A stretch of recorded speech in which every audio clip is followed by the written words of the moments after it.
Good morning, students.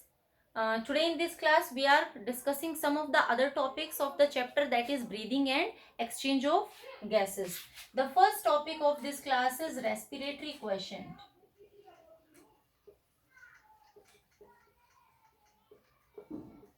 What respiratory quotient is? This respiratory quotient simply means that how much amount of CO2 is produced when we are going to combust a food component, and for this combustion how much amount of O2 is used. So how much amount of O2 is used? Likewise, if I am saying that we are deriving energy from glucose, if one molecule of glucose is combusting, 6 molecules of O2 are required, and these 6 molecules of O2 are leading to the formation of 6 carbon dioxide molecules. That means the respiratory quotient that is coming for glucose is 1. This like that, if I am saying I have to find out the respiratory quotient for fats, that is coming out to be 0.7, and for proteins it is 0.9. This is about aerobic respiration. Means aerobic respiration is requiring oxygen, that is taking place in the presence of oxygen. What happens if anaerobic respiration is taking place? In anaerobic respiration, oxygen is not used up, but carbon dioxide is produced. So respiratory quotient in case of anaerobic respiration is infinite. And for organic acids it is more than 1, means more than glucose, 1.32 or 1.4. This is how we can calculate the respiratory quotient. Now let's see an important topic, that how exchange of gases are taking place.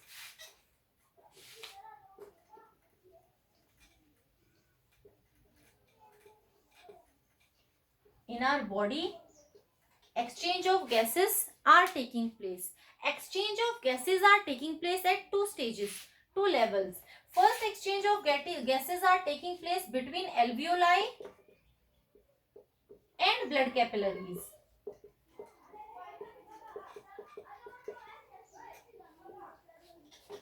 And this is known as external respiration.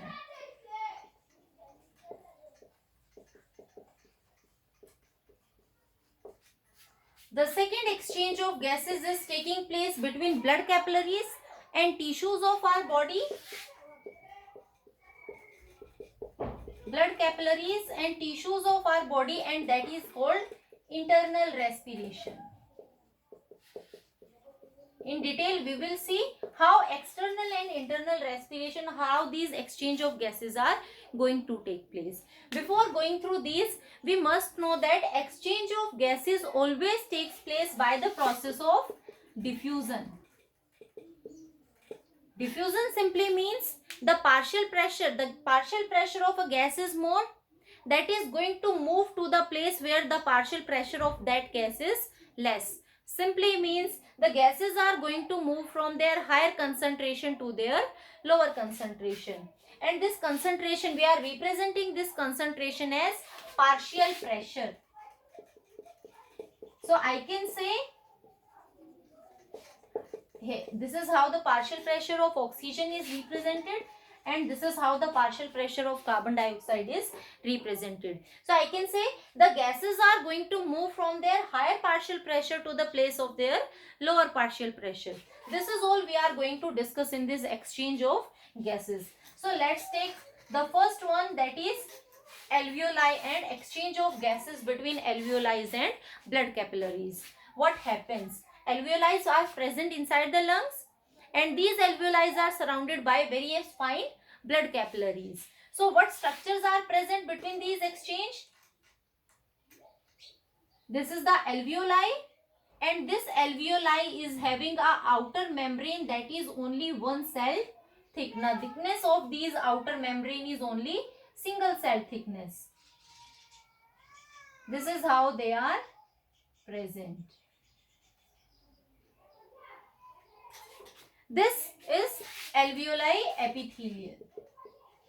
So epithelial cells of alveoli. These epithelial cells are lying on a basement membrane. So this will be the basement membrane, and now here blood capillaries are present.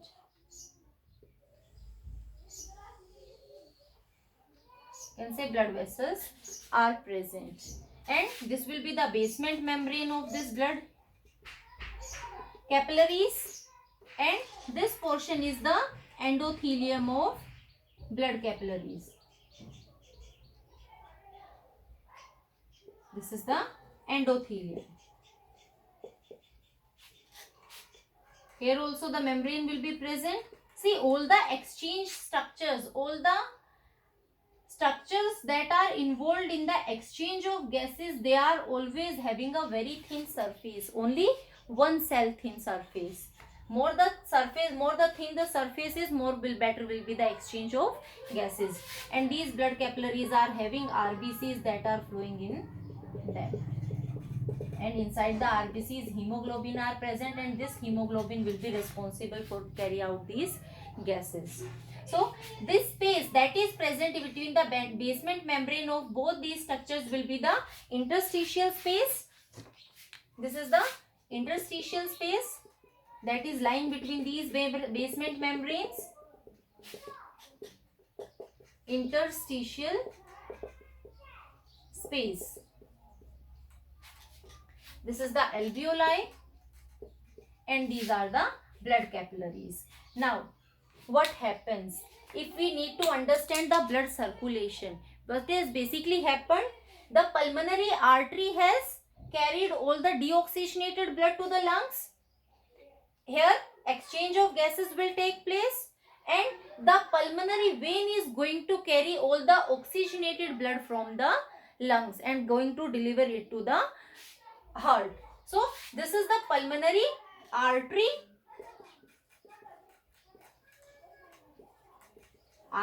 that is going to carry deoxygenated blood.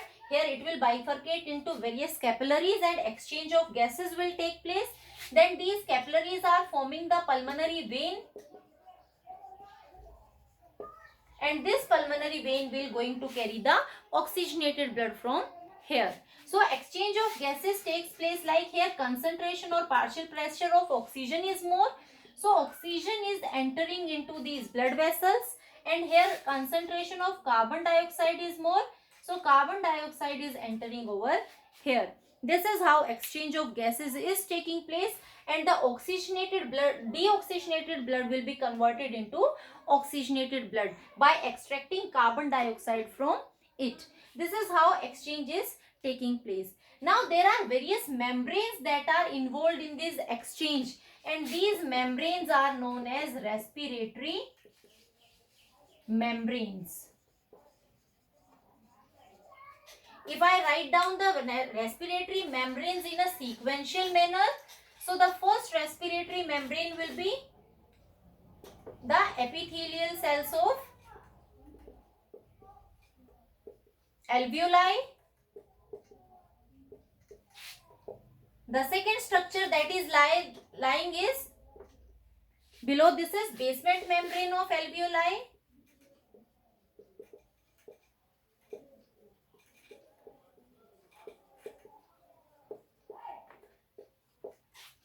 Third is interstitial space is present.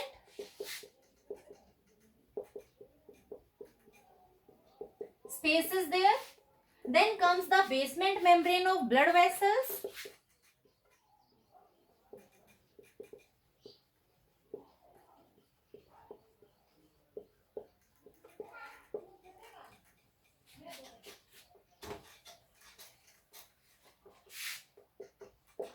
The endothelium of blood vessels. So endothelium. All these structures are making our respiratory membranes. Means through these membranes the exchange of gases are going to take place. Now there is a limit of exchange of gases through these membranes, and that limit is called diffusing capacity.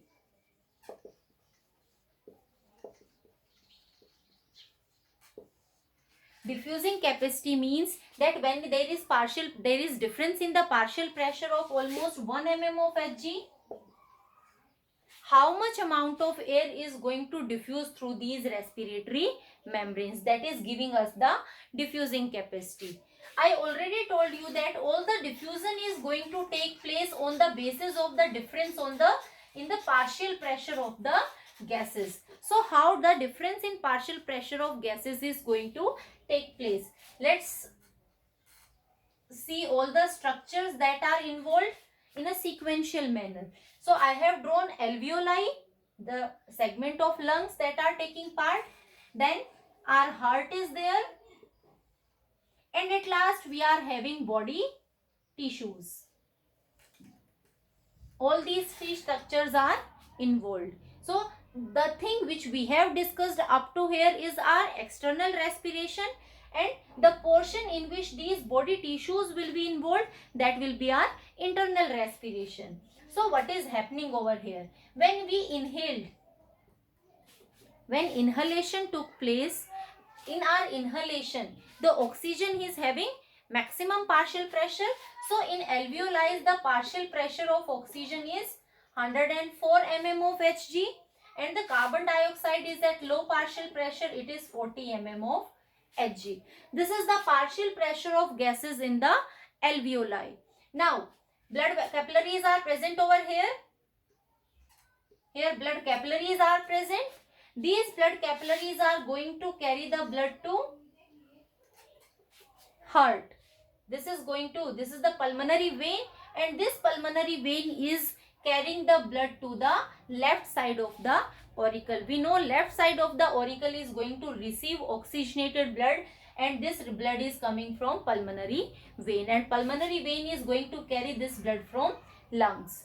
So the partial pressure, when this pulmonary vein is carrying the oxygenated blood to left auricle, the partial pressure of oxygen is 95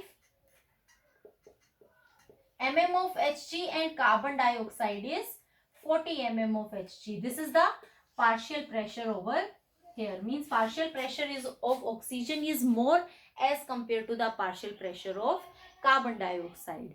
Now when this left auricle is having oxygenated blood, it will enter into left ventricle, and left ventricle is going to pump this blood to different parts of the body through aorta.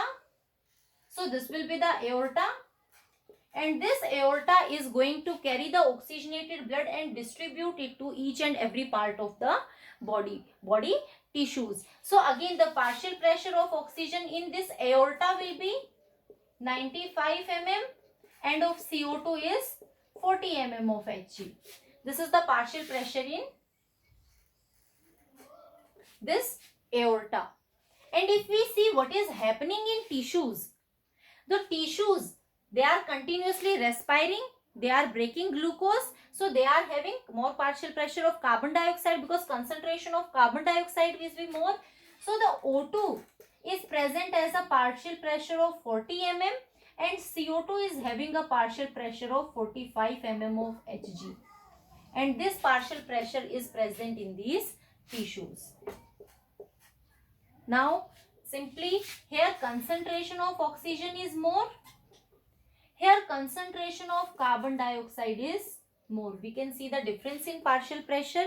That means the oxygen is going to diffuse because of the difference in partial pressure. Higher partial pressure to lower partial pressure, the oxygen is going to diffuse in the tissues, body tissues.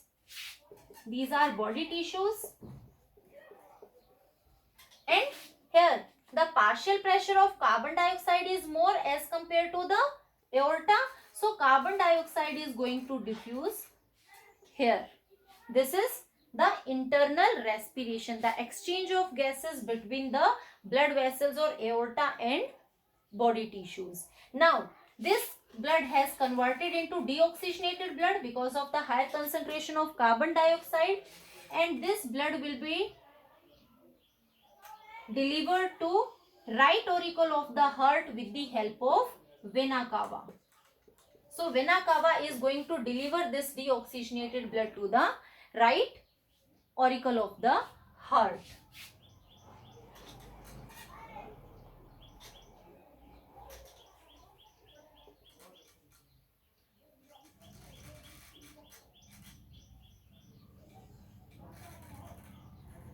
this is happening. What was the pressure here? Oxygen was at 95 and carbon dioxide was at 40 mm of Hg, and this is aorta.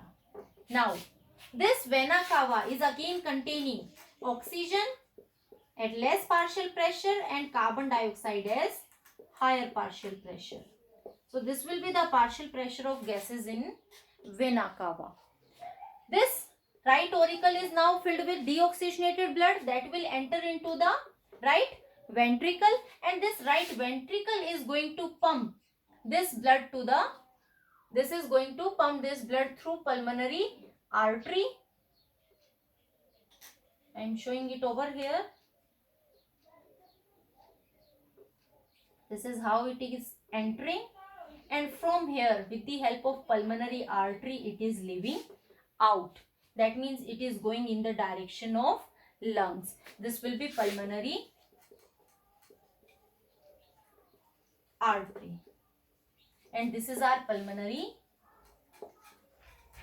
vein, and the direction of blood flow will be this. So here also this is the partial pressure difference, O2 40 and CO2 45. So now exchange takes place between these blood vessels and alveoli. We can see the difference. The carbon dioxide is having more partial pressure, so it will move here, and the oxygen is having higher partial pressure over, say, here. So this is how exchange is taking place. That means O2 is going to diffuse in this direction from higher partial pressure to lower partial pressure, and CO2 is going to diffuse in this direction again from higher partial pressure to lower partial pressure. This is how, on the basis of difference in the partial pressure, exchange of gases is taking place. Just remember, this exchange of gases is showing are the external respiration, and this exchange of gases between blood vessels and body tissues is showing the internal respiration. So this is how the exchange of gases are taking place.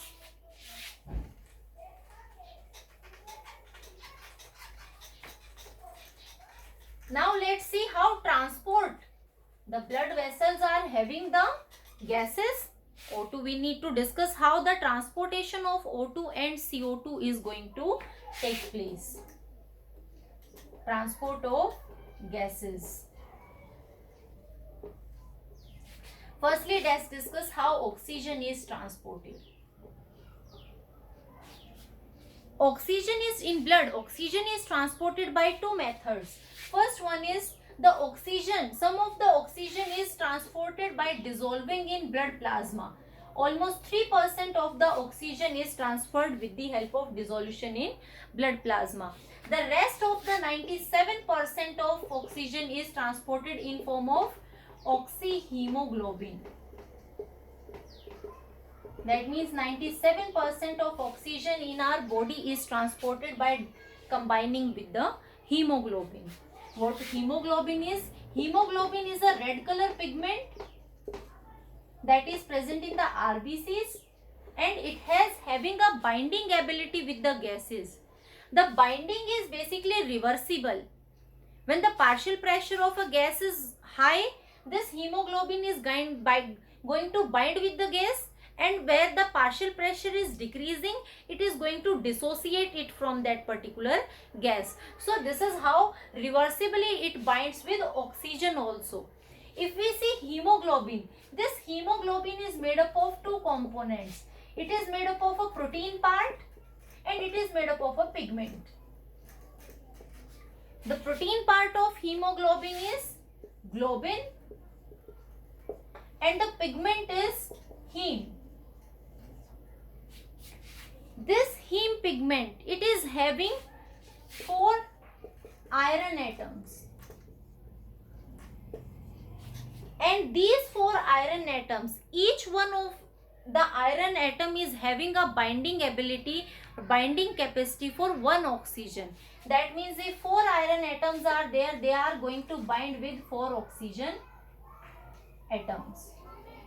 That simply means one hemoglobin is going to bind with 4 oxygen.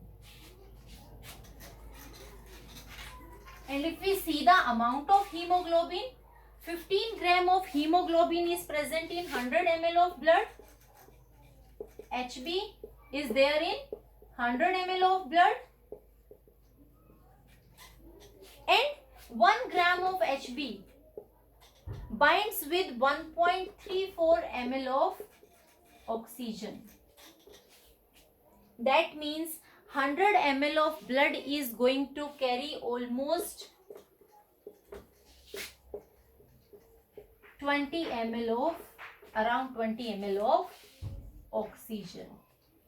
This is at the normal conditions. But when we are doing exercise or when our muscles are working very fast, so the muscles are going to consume more and more oxygen, so this amount can decrease there.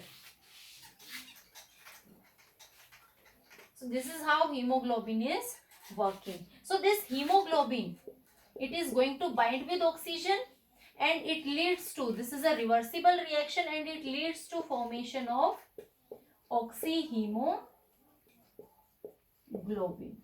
So this is oxyhemoglobin will be formed when partial pressure of oxygen will be brought, and when partial pressure of oxygen will reduce, this oxyhemoglobin will again dissociate into hemoglobin and oxygen. This is how this oxygen is carried out. Now let's see an important interaction between oxygen and hemoglobin, which is represented by oxygen hemoglobin or hemoglobin oxygen dissociation curve.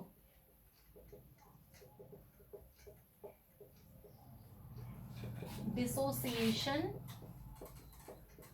curve. See what is happening over here. Oxygen is binding with hemoglobin, and when all the oxygen has bind with hemoglobin, all the hemoglobin that is present in our body, that is completely occupied by the oxygen. At this time we are saying that saturation of hemoglobin has taken place. That means now no more hemoglobin is free, and now no more oxygen molecules are going to bind with the hemoglobin, and this is happening by increasing the partial pressure. More the partial pressure of oxygen, more will be the saturation of hemoglobin. So in a graph we basically see that how increasing partial pressure of oxygen is leading to the saturation of hemoglobin, percent saturation of hemoglobin. This is how we are going to draw two axes. Our x-axis is showing the partial pressure of oxygen,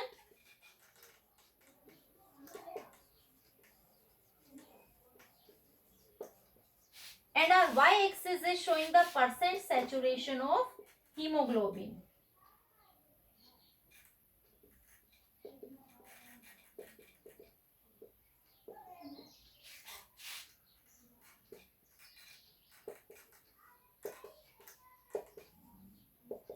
In this direction the partial pressure is continuously increasing, and in this direction the saturation is increasing. The percent saturation of hemoglobin is increasing, and in normal conditions this curve is always of sigmoid shape. That means oxygen hemoglobin dissociation curve is always of sigmoid shape. What this shape is showing, see initially the curve is very low, and this part of the curve is showing dissociation, that at low partial pressure the oxygen is getting dissociated from the hemoglobin. But as soon as the partial pressure is increasing, there is a steep rise in the peak that is showing the association of oxygen with the hemoglobin. So at this point, if I see that at 25 mm of HgO 25 partial pressure, there is this much hemoglobin that has saturated. That means 50% of hemoglobin has saturated, or 50% of hemoglobin has binded with the oxygen at a partial pressure of 25, and this partial pressure is known as P50.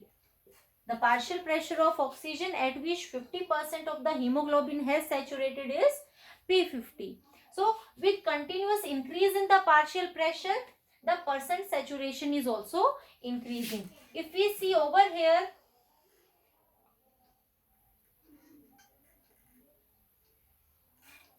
almost at 75% of partial pressure, we will find that almost, let's draw it like this.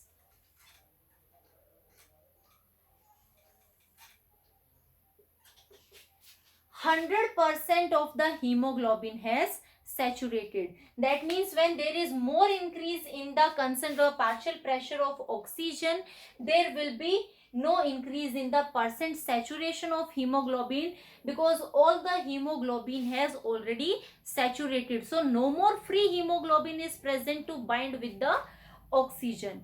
This is what the hemoglobin oxygen curve is showing. Now this curve can move or it can fluctuate on two sides. Either it can fluctuate, in some conditions it is going to fluctuate on the right side, and under some circumstances it is going to fluctuate on the left side. This will be the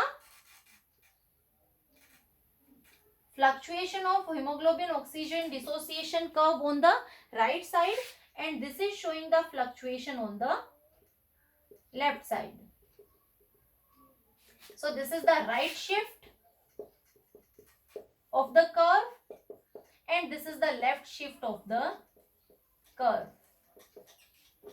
This right shift of the curve is showing the dissociation of oxygen, and dissociation of oxygen takes place at increased partial pressure of carbon dioxide. When partial pressure of carbon dioxide will be more, hemoglobin will dissociate from oxygen, and it is going to bind with the carbon dioxide. Or there will be higher concentration of hydrogen ions, and this hydrogen ion is leading to the decrease in the pH. That means if pH is decreasing, again there will be right shift of the oxygen hemoglobin dissociation curve, or there can be increased in temperature. All these factors are leading to the dissociation of the oxygen from hemoglobin, and the curve is going to shift on the right side. For the left side shift, it means that more oxygen is going to combine with the hemoglobin. So it is coming when partial pressure of carbon dioxide is less, or there is less concentration of hydrogen ions, or pH is more, plus if temperature is less. All these conditions are leading to the shifting of this sigmoid curve on the left hand side. See, if we explain what sigmoid curve is showing, simply means that initially dissociation was taking place because of the low partial pressure of oxygen. That's why the peak is not very steep. When there is increase in the partial pressure, there is rise in the percent saturation of hemoglobin, and when all the hemoglobin is saturated, with the further increase in the partial pressure of oxygen, there is no rise in the percent saturation of hemoglobin. That means the curve has almost flat. So if I see over this point, that means the right curve, at 25 mm of Hg, 25 mm of partial pressure, 50% of hemoglobin was saturated, but because of the shifting or because of such conditions, this is 25, now almost 40% of the hemoglobin has saturated at the same partial pressure.